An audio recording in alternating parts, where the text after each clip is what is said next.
Korang nak tahu tak cara untuk beli RON95 bersubsidi pada harga RM1.99 liter tanpa tunjuk my card? Korang boleh guna apps Touch 'n Go e-wallet. Dalam apps Touch 'n Go e-wallet dah ada ciri baru nama dia Budi95. Dengannya, korang boleh isi minyak RON95 bersubsidi di semua stesen minyak seluruh Malaysia. Tapi macam mana nak akses Budi95 ni? Dekat home screen apps Touch 'n Go e-wallet akan ada ikon Budi95. Kalau tak jumpa, anda cuba update dulu apps. Kalau jumpa, anda tekan je ikon tu dan ia akan paparkan sama ada anda layak ataupun tak untuk Budi95 ni dan juga baki liter subsidi yang tinggal. Kalau nak isi minyak, tekan je buy fuel. Lepas tu pilih stesen minyak atau anda boleh biarkan apps kesan lokasi secara automatik. Masukkan nombor pam, jumlah yang nak isi dan tekan pay now. Kemudian apps akan paparkan kod QR dan tunjuk je dekat kaunter dan anda boleh terus mula isi minyak macam biasa. Tapi kalau nak isi full pula macam mana? Anda boleh letak je amount tinggi, contohnya RM100. Kemudian isi macam biasa. Ini sebab kod QR tu sah untuk 10 minit je. Jadi baki yang tak digunakan akan automatik masuk balik ke akaun anda. Tapi kalau korang prefer Petronas, lagi mudah kalau guna settle terus dalam apps Touch 'n Go Wallet. Nak akses, tekan je Petronas via settle dekat home screen, tekan purchase fuel dan pam akan aktif sendiri. Tak payah pergi kaunter.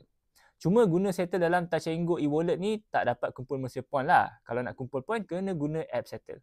Dengan Touch 'n Go e-wallet dan settle ni, anda boleh beli RON95 pada harga RM1.99 liter tanpa perlu tunjuk IC. Tapi pastikan akaun anda dah disahkan dengan eKYC dulu. Kalau belum, boleh sahkan dengan ambil gambar IC, selfie dan isi maklumat peribadi dalam apps. Kalau selalu isi dekat Caltex, anda boleh guna apps Caltex Go untuk dapatkan subsidi minyak Budi95 ni. Bezanya, dekat Caltex Go ni anda tak perlu sahkan akaun dalam apps. Sebaliknya kena pautkan ke Touch 'n Go wallet yang dah disahkan dan macam settle boleh aktifkan pam terus dari app. Tapi kalau anda tak nak guna apps langsung, anda boleh terus cucuk my card dekat terminal. Sistem akan sahkan kelayakan dan lepas tu anda boleh bayar guna kad serta terus isi minyak. Tak perlu apps dan pergi ke kaunter. Cuma kalau nak bayar secara cash, anda masih kena ke kaunter lah untuk tunjuk my card. Untuk pengetahuan anda, harga subsidi RM1.99 liter ni boleh mula dinikmati oleh semua rakyat Malaysia bermula 30 September 2025. Tapi polis dan tentera dapat akses awal 27 September manakala penerima STR yang juga warga B40 bermula 28 September. Jadi ada banyak cara untuk anda beli RON95 dengan harga subsidi. Tapi anda prefer cara yang mana? Guna Touch 'n Go e-wallet, settle, Caltex Go atau cucuk my card terus dekat terminal? Cuba komen kat bawah.